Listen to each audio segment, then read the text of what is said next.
Liza Soberano, tagahawak na lang daw ng payong?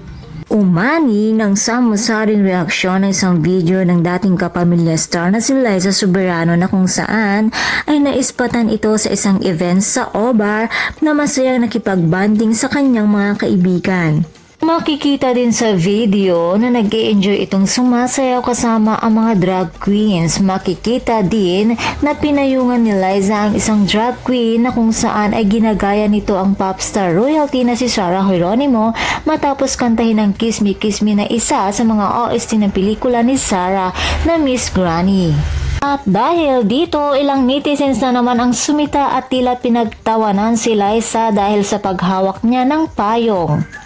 At ayon nga sa mga ito, Hollywood career daw ang target niya pero bakit tagahawak na lamang daw siya ng payong? Ano na daw ang nangyari kay Liza, tagahawak na lamang daw siya ng payong, subalit kung merong nag-okray kay Liza, meron din namang dumepensa at pinagtanggol ang aktres. At ayon nga sa mga ito, wag daw gawing big deal ang paghawak ng payong ni Liza. Natural na lamang daw iyon dahil napaka-humble niya. Sabi pa ng iba, ayos lamang daw iyon. Ang importante, nakikitang masaya at nag-e-enjoy siya at pati baba naman daw iyong paghawak ng payong i-issue na agad.